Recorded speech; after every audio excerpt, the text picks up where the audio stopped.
오늘 기질이 아닌 성령으로 살라, 기질이 아닌 성령으로 살라, 이런 제목으로 잠깐 말씀을 나누도록 하겠습니다. 우리가 지금 이제 사무엘상 9장에 왔습니다. 어제 이제 8장에서 어떤 부분을 묵상했냐면 이스라엘 백성들이 왕을 구하는 장면을 우리가 보게 됩니다. 사무엘이 사사로서 이스라엘을 잘 통치했는데 이제 그의 아들들이 사무엘과 좀 다르게 뇌물도 받고 잘못 이제 다스리는 모습을 보이자 사무엘에게 와서 우리에게 왕을 주소서 하는데, 그거는 이제 어떻게 보면 사무엘의 아들들이 잘못했기도 했지만 이제 이스라엘 백성들의 의도로는 무엇을 우리가 보게 되냐면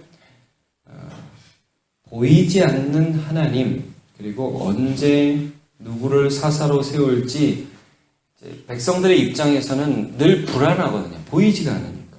약속된 어떤 틀이 없으니까. 이제 이방 민족은 보면 왕이 딱 있어가지고 그 사람을 딱 중심으로 해서 조직이 딱 갖춰져 있고 군대도 나가고 그러니까 저게 좋아 보인다. 우리가 저렇게 살았으면 좋겠다. 그래서 보이지 않는 하나님보다는 보이는 왕을 구하는 거죠. 사실 왕을 주기를 하나님이 원하셨어요. 사실 왕제도는 이미 신명기에 약속이 되어 있었습니다. 그건 어제 신목사님 설교할 때 우리가 잠깐 들었는데, 자, 왕을 주기를 원하셨지만 하나님이 주기 원하시는 왕은 하나님을 경외하고 백성을 사랑하는 왕이었고, 이들은 이방 나라들을 그 어떤 모델로 삼아가지고 그런 왕이 있었으면 좋겠다라고 해서 하나님 앞에 구하죠. 되었습니다. 이제 나중에 그 부분에 대해서 더 우리가 살펴보게 될 것입니다. 자, 그런데 이제 오늘 9장에서는 그런 백성들의 요구, 그러면서도 하나님께서 그들에게 왕을 택해서 처음으로 사울이라는 사람이 등장을 하는 그런 장면입니다. 이제 우리가 사울에 대해서 이스라엘의 초대 왕으로 알고 있는데, 이 사울이 여러분 나중에 보시면 다 알게 되시지만 비운의 왕으로 우리가 알고 있습니다. 처음엔 너무 잘했습니다. 하나님의 뜻에 순종하고 잘하는 것 같이 보이고요. 많은 전투에서 혁혁한 공을 세운 훌륭한 왕이었습니다. 그러나 나중에 하나님 앞에 불순종하고 막 신이 내리고 결국 비참하게 블레셋에 죽고 자기의 세 아들과 함께 그냥 길보아 전투에서 죽어버리는 그런 왕이 되죠. 그럼 이제 왜 하나님이 사울을 선택했느냐? 다윗을 그냥 선택하시지. 잘 모르겠습니다. 잘 모릅니다. 마치 이런 거죠. 여러분, 하나님이 아담이라는 사람을 만드셔서 그에게 선악을 알게 하는 나무를 따먹지 말라는 계명을 주시잖아요. 근데 아담이 실패하죠. 하나님이 전능하신 하나님, 영원하신 하나님, 무한하신 하나님, 그걸 몰랐느냐? 글쎄요. 그렇게 우리가 알 수는 없죠. 그러나 여러분, 아담 후에 자기의 아들이 예수 그리스도를 보내셔서 우리를 구원할 계획을 하나님이 가지고 계셨죠. 그러니까 사울이라는 사람이 실패했지만 하나님은 다윗을 준비하고 계시다는 것을 우리가 압니다. 그래서 사울을 통해서 이렇게 인간이 실패할 수 있다는 걸 알려주시려고 했던 것인지, 아니면 이걸 통해서 뭐 다윗을 주려고 하셨던지 우리는 정확하게는 하나님의 뜻을 알지 못하지만, 그러나 분명히 여기 어떤 교훈이 있는 것은 사실입니다. 오늘 이제 이 본문에서는 사울이 등장합니다. 처음으로 오늘 사울이 등장합니다. 그래서 여태까지는 사무엘에 대해서 쭉 말씀을 나누었는데, 사무엘상하가 왕에 대한 말씀이거든요. 이제 사사시대에서 왕정시대로 넘어가는 그런 시대의 말씀인데, 사울이 어떤 사람이냐가 나오는데요. 사울이 본문에 보면 괜찮은 사람입니다. 태생적으로 그렇게 나쁜 사람이 아니에요. 여러분, 1절에는 이제 사울의 지파와 어떤 족보가 나오죠. 베냐민 지파, 유력한 사람, 기스, 사울의 아버지인데, 부자란 뜻입니다. 유력한 사람. 근데, 그 아들이 사울이었는데요. 2절엔 잘생겼대요. 키도 크고.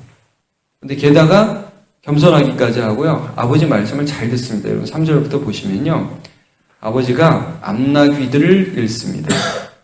그러니까 사울에게, 자, 너 사환, 종 한 사람과 함께 암나귀들을 좀 찾으라. 그러니까 사울이 열심히 찾습니다. 여러분 4절 보시면요.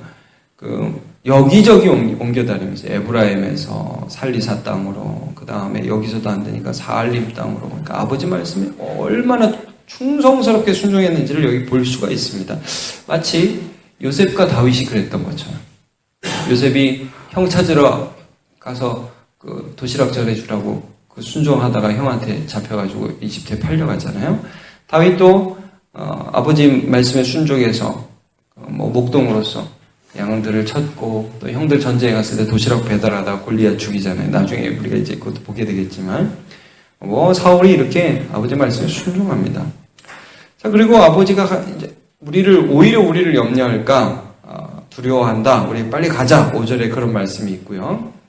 근데 이제 6절부터 우리가 좀 여기서 어떤 그 사울의 이런 좋은 성품 그리고 어떤 좋은 외모 이게 참 좋기는 한데 여기에서 가지는 한계에 대한 힌트 정도를 얻을 수 있는 것이 6절부터 나옵니다. 뭐냐면 이제 집에 가자. 아버지가 염려하실까 걱정이 된다라고 하니까 사환이 이런 대답을 합니다. 여기 하나님의 사람이 있는데 그분한테 가면 좀 우리가 어디로 가는지 가르쳐 주지 않을까요? 라는 말을 사환이 꺼냅니다. 그러니까 여기 사울이 그 사환의 말을, 종의 말을 수용해요. 수용하면서도 이게 우리가 좀 드릴 게 없는데 어떻게 하지? 그러니까 이제 4분의 1 세겔이 있어요. 그걸 가지고 갑시다. 이제 이 말을 사울이 수용해요. 그러니까 굉장히 어떻게 보면 다른 사람의 말을 수용하는 좋은 사람이기도 해요. 근데 여기서 우리가 좀 뭘 좀 알 수 있냐면 사울이 계속 하나님의 사람 그러는데 사무엘이라든지 먼저 사무엘을 잘 알지도 못했고 또 먼저 하나님을 찾지도 않았다는 조금의 힌트를 알 수 있어요. 그러니까 사울은요 굉장히 착한 사람이에요. 그러나 하나님과의 관계가 왕이 되기 전부터 하나님과의 관계가 있었는가에 대한 의문점을 여기서 조금 힌트를 알 수 있습니다. 여러분 다윗이 어릴 때를 한번 기억해 보세요. 다윗은요 목동으로 있을 때에 사자와 곰을 양들에게서 뺏으려는 사자와 곰을 쫓아가서 잡죠. 그러면서 뭘 경험했냐면 하나님을 경험했어요. 하나님. 여러분 다윗이 착한 사람이었는지는 잘 모르겠습니다.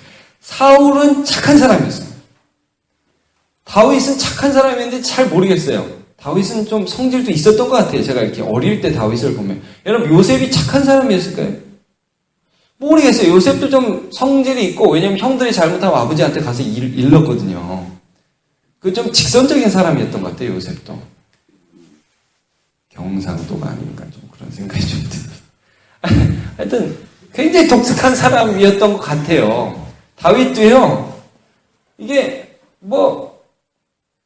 사자가 와 주님 갑니다. 그리고 막 사자 잡으러 가고 보통 사람이 아니에요. 근데 하나님을 믿었던 사람이에요. 요셉도 어렸을 때 하나님을 경험하죠. 그 꿈을 통해서. 굉장히 사울은 수용적인 사람이었고 착한 사람이었어요. 근데 하나님과의 관계가 있는지 몰라요. 여러분 나중에 이제 사울을 좀 보시면 사울이 성령도 경험해요. 이제 내일 그 다음 보면요, 사무엘을 만나고 성령 체험도 하고 그래요. 근데 이게 참 무서운 게요. 성령 체험을 하는데 예수를 안 믿을 수가 있어요. 정말 무서운 거예요. 그러니까 이 사람이 정말로 능력은 받아요. 여러분 나중에 사울을 보면요, 성령으로 능력을 받아요. 이게 얼마나 무서운 건지 모르겠어요. 성령으로 능력을 받아요. 그리고 성령 충만해서 막 싸움을 해요. 이겨요. 근데 하나님을 믿는 것 같은데 하나님을 믿지 않고 사실 계속해서 자기를 믿고 있는 거예요. 여러분 사울은 하나님을 믿었다가 나중에 하나님을 안 믿은 사람이 아닙니다. 처음부터 하나님을 안 믿은 사람입니다. 무서운 겁니다. 착한 사람의 한계입니다. 착한 사람. 여러분 착하다고 구원받지 못합니다. 심지어 능력이 나타난다고 구원받는 것도 아닙니다. 성령의 통제를 받는 겁니다. 마음이 성령의 통제를 받는 것입니다. 그래서 참 이 사울을 보는 것은 조금 고통스러운 부분도 있습니다. 왜냐하면 너무 괜찮게 시작했고요. 그게 이게 잘 분간이 안 돼요. 그래서 여러분, 아무리 능력이 나타나도 우리가 내게 능력이 나타나도 우리가 조심해야 되고요. 남들에게 능력이 나타나도 조심해야 돼요. 우리나라에 그런 역사가 한두 번 있는 게 아닙니다. 여러분, 이단들이요, 처음에 좋게 시작했다 나중에 빠진 사람들 많잖아요. 그 누굽니까? 신앙촌 박태선 장로였잖아요. 장로교 장로였습니다.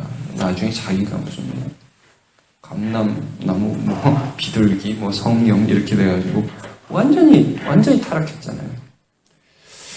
여러분, 우리가 그래서 나중에 에베소서 보면 이런 말씀이 있거든요. 술 취하지 말라 이는 방탕한 것이 오직 성령의 충만을 받아. 그러니까 성령의 내적인 특성들이 열매로 나타나요. 사희와고 좌우충원절을 사는 것, 희락과 오래 참음과 자비와 양성과 충성과 온유와 절제, 이런 것들이요 내적으로부터 해서 밖으로 나오는 것입니다.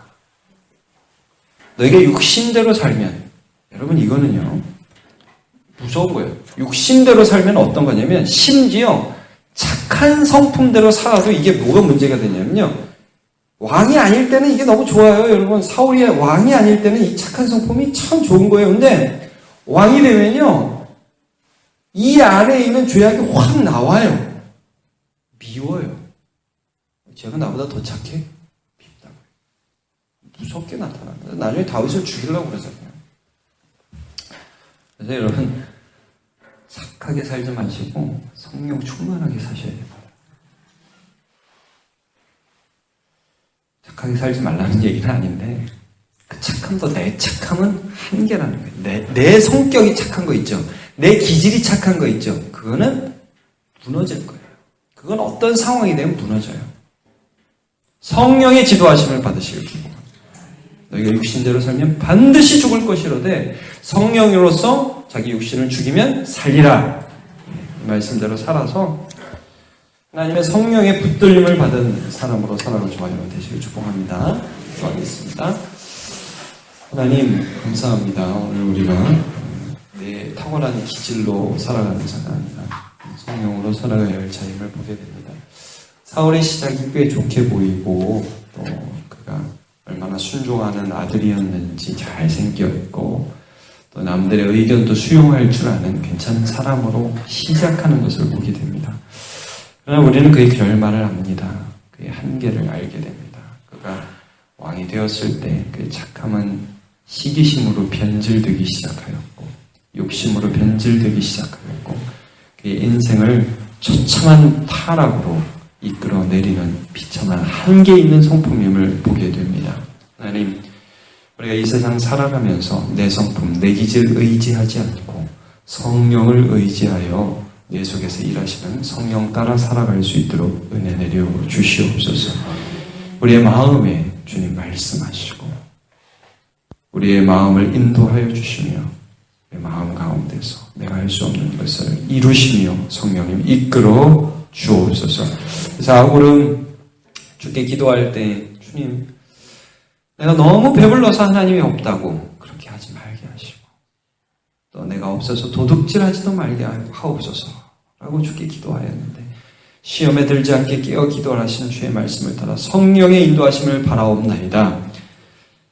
악에서 구하여 주시옵소서. 시험에 들지 않도록 붙들어 주시옵소서. 나의 나됨으로 살지 않고 주님의 주님 되심으로 살 수 있도록 은혜 내려 주옵소서. 인도해 주신 주님께 감사하며 예수님의 이름으로 기도합니다.